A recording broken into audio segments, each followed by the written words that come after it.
नमस्ते, मेरा नाम सौरभ द्विवेदी है और आप ललन टॉप का कोरोना बुलेटिन देख रहे हैं। ग्राउंड रिपोर्ट्स की ओर बढ़ते हैं, लेकिन उससे पहले ये वीडियो देखिए।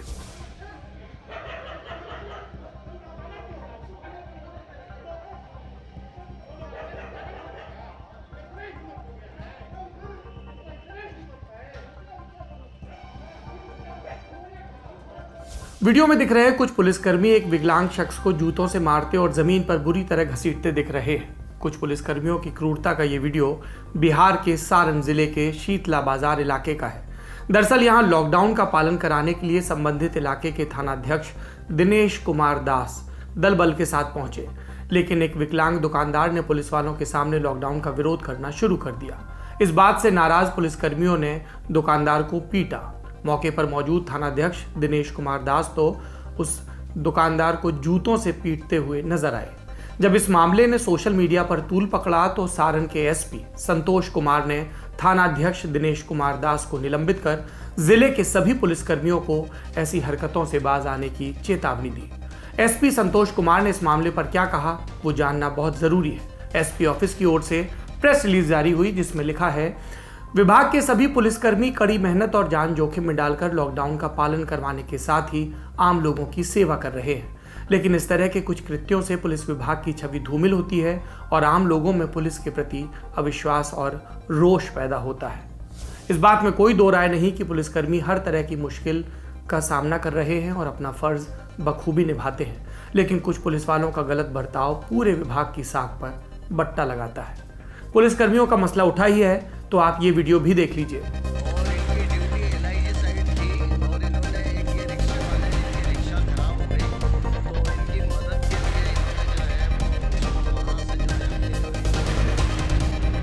ये वीडियो मध्य प्रदेश के इंदौर शहर का है, जिसमें ट्रैफिक पुलिस का जवान बाइक पर रस्सी बांधकर एक ई रिक्शा को खींचते दिख रहा है। दरअसल इस ई रिक्शा की बैटरी रास्ते में अचानक खत्म हो गई। रिक्शा चालक ने कई लोगों से मदद मांगी पर मिली नहीं। ये बात जब वहीं ड्यूटी कर रहे ट्रैफिक पुलिसकर्मी सुमन सिंह को पता चली तो वो इस जुगाड़ से ई रिक्शा चालक को उनके रिक्शे समेत घर तक छोड़कर आए।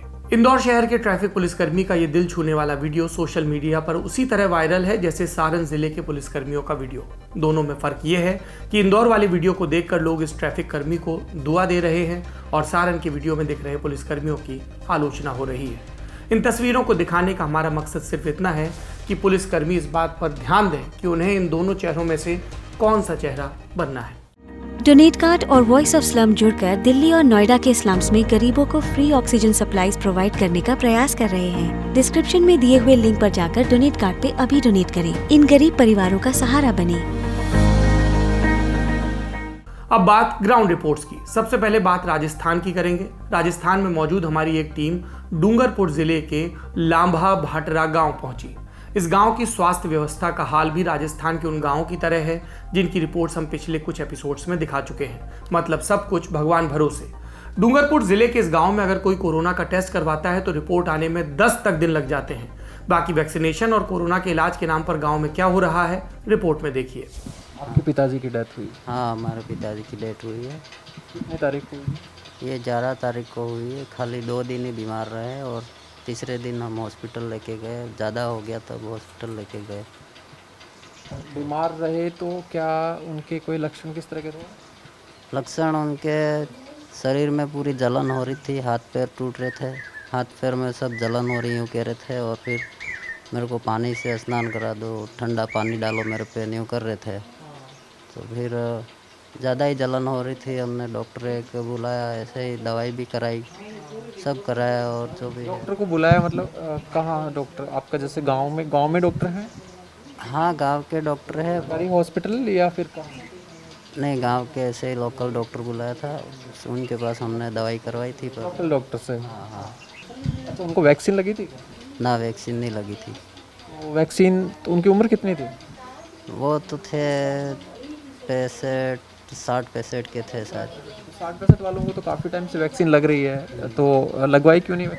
वैक्सीन क्या है, वैक्सीन लगाने से हमारे आसपास के लोग बीमार हो गए। आज भी उधर एक हमारे गांव में एक जना बीमार है, तो वो बोल रहा है मेरे ये वैक्सीन लगने से बीमार हूँ मैं, यूँ बोल रहा था। तो डर गए थे हम सब कि बूढ़े लोगों को यूँ लगेगा वैक्सीन तो वो बीमार हो जाएंगे कहीं, यूँ थोड़ा डर गए थे। आसपास ये बातें चल रही हैं कि अगर कोई वैक्सीन लगवाता है तो उसकी डेथ हो जाती है या बीमार हो जाता है। हाँ, ऐसे बातें चल रही है। और जो भी हम बीमार होते हैं इधर गांव में तो भी कोई यूँ बातें करते हैं कि हॉस्पिटल में जाते हैं तो कोई कहीं डाल देते हैं, न्यू करके इंजेक्शन कोई लगा देते हैं, न्यू बातें होती है। इसलिए हम थोड़े हॉस्पिटल जाने से भी डर रहे थे, क्यों हॉस्पिटल जाने से क्यों डर रहे थे? क्योंकि हमारे इधर बातें बहुत आती है कि कोई इंजेक्शन वगैरह लगा देते हैं, उन्हें मार डालते हैं, न्यू कुछ बात मिली थी। कौन लगा देता है इंजेक्शन? उधर हॉस्पिटल में कोई भी लगा देते हैं, डॉक्टर यूँ सुना, इसलिए डर गए थे हमारे पापा। मतलब मारने के लिए इंजेक्शन लगा देते हैं? हाँ, यूँ करके अब लगा रहते हैं, यूँ करके डर गए थे हमारे पापा, डर गए थे। हमारे गांव में ऐसे बातें फैलती है ना, इसलिए।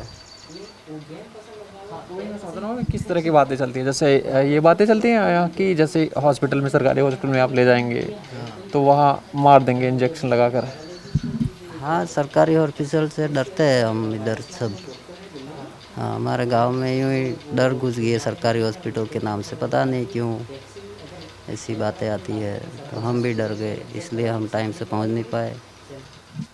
तो मैं जो यहाँ गांव में इस तरह की चीज़ें जो हम बातचीत से हमने सुननी पड़ी कि गांव में टीका को लेकर कई तरह की बातें चलते हैं या कोरोना की बीमारी को लेकर भी कई तरह की बातें चलते हैं, लोग लक्षण से बातें हैं। गांव में जो कुछ समझदार युवा हैं जो ऐसे लोगों के बीच जाते हैं, उनमें जागरूकता फैलाते हैं, मैं उनसे भी बात करूँगा। हाँ, तो एक बार नाम आप बताओ। हाँ, मेरा नाम केशवलाल कोटेड है। हाँ, केशवलाल, और आप भी आ जाइए, मन्नालाल जी है ना? हाँ, मन्नालाल जी आप भी आ जाइए। अच्छा, आप लोग आपने जैसा बताया कि आप लोग गाँव में जाते हैं, तो जब टीके के लिए आप कहते हैं कि टीका लगवा लो तो लोगों का किस तरह का रिस्पॉन्स होता है?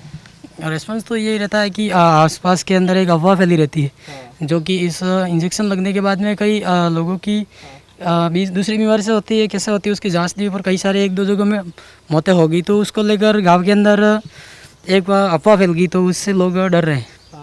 एक दो की किसी की मौत हो गई इस वजह से अफवाह फैली है, कोई व्हाट्सएप पे ऐसे ही फैलाई जा रही है? नहीं, व्हाट्सअप के द्वारा तो नहीं, मतलब जैसे यह व्यक्तिगत, मतलब यानी कि इस घर के पास में, गाँव पास में होते हैं, जैसे उस गांव में 10-15 दिन के बाद में उधर अफवाह ये फैल गई, इस रूप से मतलब फैलती है। तो अभी ज़्यादातर लोगों ने क्या वैक्सीन नहीं लगाई क्या यहाँ? नहीं, वैक्सीनेशन बहुत कम लोगों का हुआ है, यहाँ बहुत बाकी है अभी तो। वैक्सीनेशन के तौर पे देखा जाए तो यहाँ लगभग ये मानो कि कर्मचारियों और कुछ का 20% वैक्सीनेशन हुआ होगा। वैक्सीनेशन काफ़ी मात्रा में बाकी है। युवा भी नहीं लगवा रहे हैं? युवा भी नहीं, पर अभी कुछ समय से 10 से 12 दिन पहले से कुछ देखा जाए परिवर्तन हुआ है, अभी वैक्सीनेशन को लेकर के आगे आ रहे हैं। ऐसे तो फिर कई, जैसे इनसे भी बात हुई मेरी, ये बता रहे थे कि पिताजी की जांच नहीं हुई, तो ऐसे कई ऐसे यहाँ होंगे, मौत अभी हाल फिलहाल में हुई होंगी जिनकी जांच नहीं हुई, जिनका मालूम भी नहीं कि कोविड पॉजिटिव हुई या नहीं थी। हाँ बिल्कुल, काफ़ी मौतें हुई। हाँ काफ़ी, जैसे कई सारे लोगों ने तो गए नहीं, हॉस्पिटल गए नहीं, यहीं पे मतलब यानी कि उनका जो दाह संस्कार होता है वो कर दिया गया।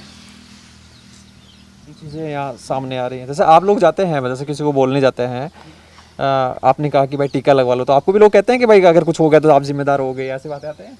कभी कभार जो ना समझदार लोग होते हैं वो बोल देते हैं, जो समझदार है वो नहीं बोलते। हाँ, क्या बोलते हैं वो? हाँ, जैसे कि अगर इंजेक्शन की मृत्यु होगी तो उसकी जिम्मेदारी आप उठाओगे। अच्छा। इस गांव के हालात देखकर एक बात साफ है कि यहां सरकार को वैक्सीनेशन के लिए लोगों को काफी जागरूक करना पड़ेगा। अशोक गहलोत सरकार बड़े दावे करती है, लेकिन उन दावों पर अमल नहीं कर पा रही। बात बिहार की। अब इस राज्य के स्वास्थ्य केंद्रों से लगातार सामने आ रही तस्वीरें मुख्यमंत्री नीतीश कुमार के सुशासन के दावों पर पलीता लगा रही हैं। फिलहाल हमारी एक टीम ने मधुबनी जिले के उन गांवों का दौरा किया जो कोसी के तटबंध के बीच में बसे हैं। यहाँ बसे गांव के लोग साल के कई महीने बाढ़ से जूझते हैं। ऊपर से कोरोना संक्रमण के इस दौर में प्रशासन जो यहाँ लापरवाहियां बरत रहा है, उसे देखकर आपको यहाँ के लोगों पर तरस आएगा।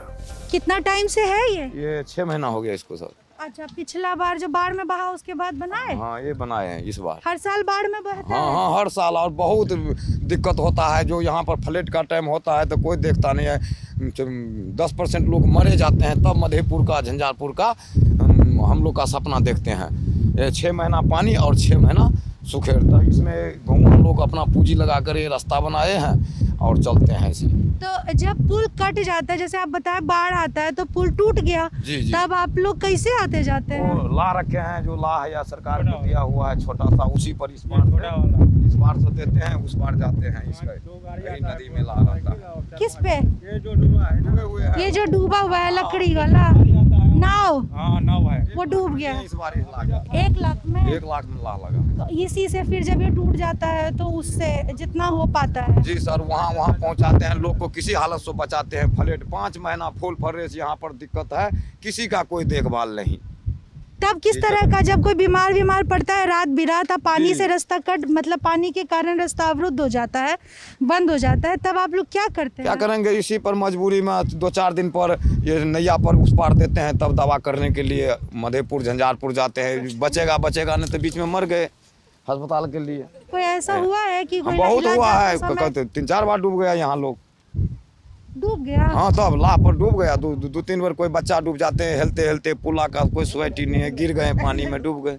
उठाने के लिए नहीं जाएंगे हम लोग, कौन जाएगा, जाएगा तब डूब जाता है। जाना गिर बा। हवा बहुत तेज है, कोई दोनों किनारों पर सहारा नहीं है और उनके पास भारी सामान है, तो वो उसको लेके आ रही हैं और बीच बीच में रुक जा रही हैं।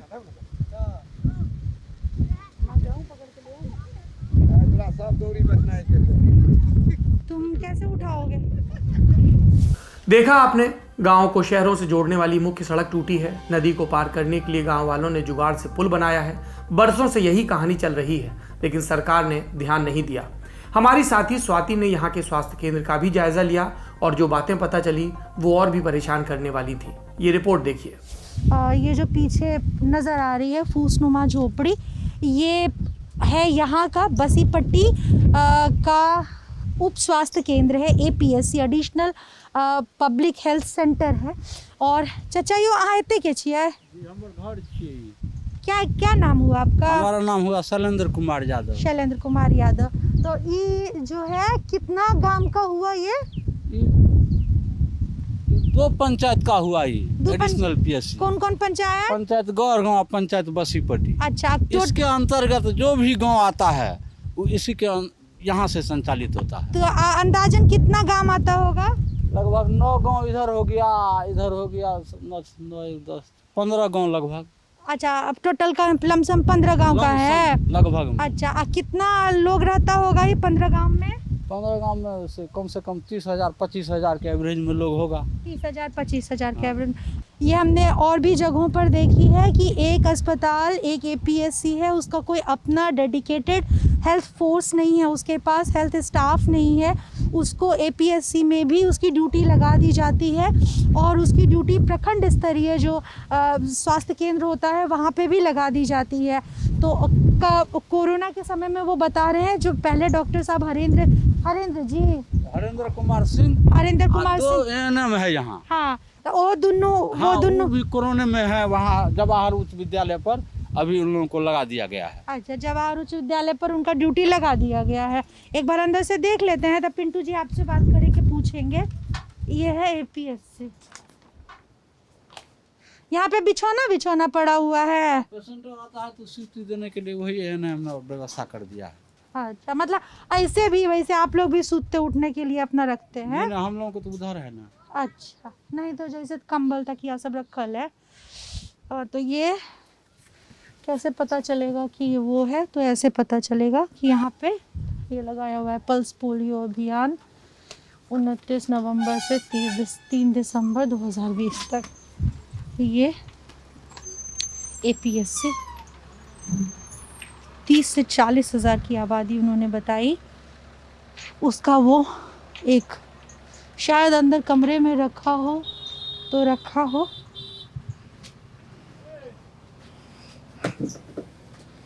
यहाँ कुछ दवाइयाँ एमोक्सी अहीं क्या है? ठीक, एक सेकेंड। यहाँ कुछ दवाएं रखी हुई हैं। अच्छा, और इस अलमारी के अंदर कुछ नहीं ठीक नहीं जी, रहने दीजिए चाचा, नहीं गिरेंगे। यही जो इसके अंदर कुछ और रखा हो अलमारी के अंदर उपकरण, वो है ना वहाँ। हाँ, ठीक है। तो और कितना है? आप हम लोग बाकी सबका भी यही हाल है? हाँ, ये हकीकत में ये जो उपस्वास्थ्य केंद्र है, हाँ, किराए पे चल रहा है, अच्छा इन्होंने किराए पे दिया हुआ है। अच्छा, इसका कितना किराया जाता है, कितना किराया मिलता है चाचा जी? इनका किराया हमको मिलता है 250 रुपये महीना। 250 रुपया महीना इसका किराया। एक अदद अपनी ज़मीन नहीं सरकार ले पाई जहाँ पर अपना वैसा एक स्ट्रक्चर परमानेंट खड़ा किया जा सके। ये किराए पे, ये झोपड़ियों आप ही बांध के दिए थे? जी। आप ही बांध के दिए थे। कितना दिन से चल रहा है आपके यहाँ, कितना दिन से किराए पे है? यहाँ लगभग 82 से है। 82, 92, 2002, 82 से 2022 हो गया आपका लगभग 39 साल। 29 पता नहीं, मैथ्स बदली, 39 साल। ओ मतलब इतने टाइम में एक अपना ये ख्याल नहीं आया कि अपनी एक ज़मीन लेकर वहाँ एक प्रॉपर स्ट्रक्चर बना दिया जाए। वहाँ पे कमी नहीं है, यहाँ पे सरकारी ज़मीन की कमी नहीं है, फिर भी पीएससी आप देख ही रहे हैं, पीएससी कम और किसी अमीन का कार्यालय ज़्यादा लग रहा है। इस रिपोर्ट से एक बात साफ है कि गांव में कोरोना से निपटने के लिए नीतीश बाबू की सरकार ने तैयारियां लगभग ना के बराबर की थी। हमारी टीम मधुबनी के गांव का जायजा लेने के बाद सहरसा के सदर अस्पताल भी पहुंची और यहां पहुंचने की वजह इन तस्वीरों में नजर आएगी आपको। अस्पताल के प्रांगण में लोगों की भीड़ जुटी दिख रही है। भीड़ की वजह से अस्पताल के बाहर ट्रैफिक जैम लगा है। कोरोना काल में ये हुजूम क्यों जुटा, इसकी वजह भी जान लीजिए। दरअसल ये लोग सहरसा के इस अस्पताल में एएनएम की भर्ती के लिए आए हैं। यहाँ 67 पदों पर भर्ती निकाली गई, लेकिन नौकरी पाने की चाह में हजारों लोग जुट गए। इतनी बड़ी तादाद में जुटी भीड़ की वजह से अस्पताल में कैसे अफरा तफरी मची, इस रिपोर्ट में देखिए। किस चीज़ में अप्लाई के लिए आई हैं? क्या? किस चीज़ में अप्लाई के लिए आई हैं? एएनएम के लिए। मास्क नहीं है? हाँ है, लगा लेते डर नहीं लगता है कोरोना से? लगा लेते हैं। नहीं, कोरोना से डर नहीं लगता है? लगा बांध लेते हैं। क्या ही डर लगता है, कोरोना से डर नहीं लगता है? लगता तो है, मजबूरी में आना पड़ता है। मजबूरी में मास्क नहीं पहनना, थोड़ा दूरी पे नहीं खड़े होना, ये भी मजबूरी है। जी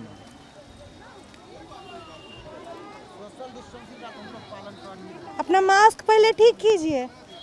रटाई लाइन बोलते हैं। लापरवाही है, हम लोग की डिस्ट्रिक्ट में निकाला ही नहीं गया है। हम लोग दूसरी डिस्ट्रिक्ट में क्यों आते हैं? कहाँ से आई हैं? हम बेगूसराय से आए हैं। इसी प्रकार से लिया जाता है। हाँ, हम लोग की डिस्ट्रिक्ट में निकाला ही नहीं। आज इस डिस्ट्रिक्ट में, कल उस डिस्ट्रिक्ट में, एक डिस्ट्रिक्ट में निकाला ही नहीं जाता है।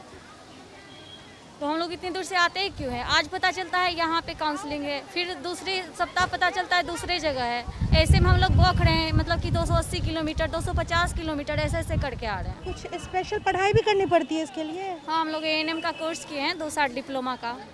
डिप्लोमा कितना टाइम का होता है? 2 साल लग गया था। 2 साल का होता है। कब कर ली थी? 2 साल पहले किए थे, लेकिन ये 5 साल का प्रोसेस है हम लोग का। 5 साल का प्रोसेस है। पिछले साल हम लोग का रजिस्ट्रेशन आया है और अभी तक वैकेंसी का कोई नामो निशान नहीं है। वो है, यहाँ पे अलग अलग दूर दूर के ज़िलों से लोग आए हैं। क्या धक्का मुक्की है भाई साहब, भाई साहब। एक आप ऊपर देखिए, वो मुंह चिढ़ा रहा है। एंटीजन किट के माध्यम से कोविड-19 जांच केंद्र, वो मुंह चिढ़ा रहा है। क्या भीड़ है। ये अपने साथ कोई प्रॉपर क्या मास्किंग, क्या देखिए इधर, ये अपने साथ क्या होगा संक्रमण का। यहाँ पे एक भी गार्ड का व्यवस्था नहीं दिया है और क्या कहता है, लाइन का व्यवस्था नहीं है, सोशल डिस्टेंसिंग का धज्जी उड़ाया जा रहा है। मास्क तो उठाइए थोड़ा। धज्जी उड़ाया जा रहा है यहाँ पे सोशल डिस्टेंसिंग का। यहाँ देख लीजिए किस तरह का किया जा रहा है। हम लोग यहाँ 10 बजे से यहाँ पर दिए हुए हैं, अभी तक जो है, अभी हम लोग का जांच अभी तक नहीं हुआ है। अभी तक जांच नहीं हुआ है। किस चीज़ का जांच? भीड़ के वजह से। किस चीज़? अच्छा, आप टेस्ट करवाने आए हैं? कैंडिडेट के साथ आए हम लोग 10 बजे से यहाँ पे हैं, अभी तक नहीं हुआ है जांच। 5 बजे सुबह से आदमी यहाँ पर है, आप बोल रहे हैं 10 बजे। मास्क तो N95 काहे खरीदे थे आप? मास्क काहे खरीदे थे? अरे मास्क किस लिए खरीदे थे? किस लिए खरीदते हैं मास्क? बोलते समय आप लोग मास्क नीचे देखिए ना क्या हो रहा है, देखिए कोरोना का स्थिति यहाँ का। रखिए रहे हैं आप लोग, तो अपना ध्यान रखिए। से कोई मुजफ्फरपुर से कोई कहीं से कोविड हो जाएगा आदमी को, जिस तरह से यहाँ पे हो रहा है। कोविड के टेस्ट करवाना है, उल्टा हो जाएगा हम लोग, कैसा लग रहा है? सहरसा के इस अस्पताल से जब हमारी टीम रिपोर्टिंग कर रही थी, ठीक उसी वक्त प्रशासन की ओर से आई एक खबर ने यहाँ नौकरी के लिए आए हजारों लोगों को निराश कर दिया। मतलब यहाँ भर्ती की जो प्रक्रिया हो रही थी उसे रद्द कर दिया गया और जिन लोगों के फॉर्म जमा हुए थे उसे भी रद्द करार दिया गया। बिहार सरकार का खेल देखिए। पहले तो यहाँ कोरोना काल में भर्ती प्रक्रिया करके हजारों की भीड़ जुटाई गई। लोग दूर दूर के जिलों से पहुंचे। एक उम्मीदवार के साथ परिवार के 2 से 3 लोग आए। इतनी धक्का मुक्की के बीच फॉर्म जमा हुए। प्रशासन की ओर से फॉर्म रिसीव किए गए। सिविल सर्जन ने भीड़ देखी, अव्यवस्था देखी, कदम नहीं उठाए गए कोई भी। सोशल डिस्टेंसिंग के लिए कोशिश नहीं, पुलिसकर्मी नियुक्त नहीं, और जब मीडिया को रिपोर्ट करते देखा तो रद्द करने का फरमान निकाल दिया। ये किस तरह की समझदारी है, कैसा रवैया है, आपको पूछना चाहिए। जाते जाते बात यूपी के प्रयागराज शहर के जाने माने रेडियोलॉजिस्ट डॉक्टर विष्णु गोयल की। 2 दिन पहले डॉक्टर विष्णु गोयल इस दुनिया को अलविदा कह गए। कोरोना से ठीक होने के बाद भी डॉक्टर गोयल की हालत गंभीर बनी थी। कुछ दिनों से वेंटिलेटर पर थे, पर बचाया नहीं जा सका। देश के कई चिकित्सकों ने उनके निधन पर शोक जताया है। आज के कोरोना बुलेटिन में इतना ही। सावधानियों का पालन करें, ज़्यादा से ज़्यादा घर में रहने की कोशिश करें। बाहर निकलें तो मास्क ज़रूर लगाएं, और मास्क ऐसे लगाएं कि आपकी नाक भी ढके। सिर्फ खाना पूर्ति मत करें। अपना और अपनों का ख्याल रखें। शुक्रिया।